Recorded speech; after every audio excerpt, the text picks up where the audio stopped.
Sir ಹೇಗಿದ್ದೀರಿ sir? ಈಗ ಪರವಾಗಿಲ್ಲ, ಆರೋಗ್ಯ ಸುಧಾರಣೆ ಆಗ್ತಾ ಇದೆ. ಒಂದು ವಿಚಾರ ನಿಮ್ಗೆ ನಾನು ತಿಳಿಸ್ಬೇಕು. ಈಗ ನಾನು ನಿನ್ನೆ ಕೇರಳಕ್ಕೆ ಹೋಗಿದ್ದೇನೆ.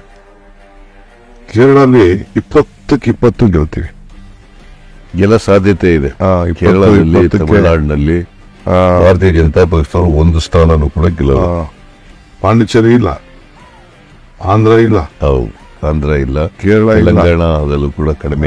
ತೆಲಂಗಾಣ ಒಂದು 12 ನಾವು ಬರ್ತೀವಿ ಅಂತ ನಮ್ಮವ್ರು ಹೇಳ್ತಾ ಇದ್ದಾರೆ. ಇಲ್ಲಿ ಕರ್ನಾಟಕ ನನ್ನ ಲೆಕ್ಕಾಚಾರ 20 ಸೀಟು ಈಗ ನಾವು ಮುಟ್ತೀವಿ. ಈಗ ನಾನು ಹೇಳ್ತಾ ಇದ್ದಲ್ಲ, ನಾನು ಯಾವಾಗಲೂ ಹೇಳ್ತಿದ್ದೆ ಈ ಸಾರಿ 15-20 ಗೆಲ್ಬಹುದು ಅಂತ.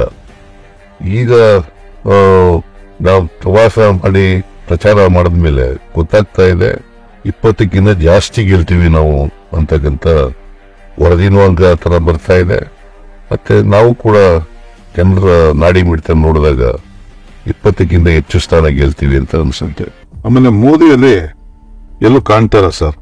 ನವನೀತ್ ರಾಣಾ ಅಂತ ಹೇಳಿ ಬಿಜೆಪಿ ಕ್ಯಾಂಡಿಡೇಟ್, ಅವ ಎಮ್ಮನೇ ಹೇಳಿರ್ತಕ್ಕಂಥದ್ದು, ಬಿಜೆಪಿ ಕ್ಯಾಂಡಿಡೇಟ್ ಹೇಳಿರ್ತಕ್ಕಂಥದ್ದು. ನಾವ್ ಹೇಳೋದಕ್ಕಿಂತ ಆ ಎಮ್ಮ ಹೇಳಿರ್ತಕ್ಕಂಥದ್ದು ಮೋದಿಯವರ ಅಲೆ ಇಲ್ಲ, ಅದರಿಂದ ನೀವು ಎಚ್ಚರಿಕೆಯಿಂದ ಕೆಲಸ ಮಾಡಬೇಕು ಅಂತ ಕಾರ್ಯಕರ್ತರಿಗೆ ಹೇಳಿದ್ದಾರೆ. ದಟ್ ಶೋಸ್ ಎಲ್ಲೂ ಕೂಡ ಇಡೀ ದೇಶದಲ್ಲಿ, ಮಹಾರಾಷ್ಟ್ರದಲ್ಲಿ ಇಲ್ಲ ಅಂತಂದ್ರೆ ಇಡೀ ದೇಶದಲ್ಲಿ ಇಲ್ಲ ಅಂತ ಆಗತ್ತೆ. ಕರ್ನಾಟಕದಲ್ಲಿ ಇಲ್ವೇ ಇಲ್ಲ, ಬೇರೆ ಕಡೆನೂ ಕೂಡ ಮೋದಿ ಅಲೆ ಇಲ್ಲ. ಆಮೇಲೆ ಶಿವಮೊಗ್ಗದಲ್ಲಿ ಮೋದಿ ಭಾಷಣ ನೀವು ಬಹುಶಃ ಅಬ್ಸರ್ವ್ ಮಾಡಿದ್ರೆ ಗೊತ್ತಿಲ್ಲ.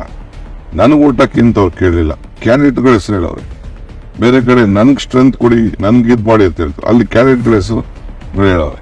ದಟ್ ಮೀನ್ಸ್ ಈ ಆಲ್ಸೋ ಹ್ಯಾಸ್ ಅಂಡರ್ಸ್ಟುಡ್. ಈಗ ಇದಕ್ಕೆ ಹೋಗಿದ್ದೆ ಸರ್, ಬೆಳಗಾಂಗೆ ನಾಮಿನೇಷನ್ ಫೇಲ್ ಮಾಡಕ್ಕೆ.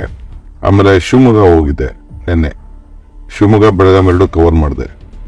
ಶಿವಮೊಗ್ಗದಲ್ಲಿ ಆ ಜನ ನೋಡಿದ್ರೆ ಯಾವ ಕಾರಣಕ್ಕೂ ಯಡಿಯೂರಪ್ಪನವ್ರ ಮಗ ಗೆಲ್ಲಕ್ಕೆ ಸಾಧ್ಯ ಇಲ್ಲ. ಬೆಳಗಾಮಲ್ಲೂ ಅಷ್ಟೇ, ಅವರ ಸಂಘಟನೆ, ಆ ಜನ ಬಂತು ಸಹ.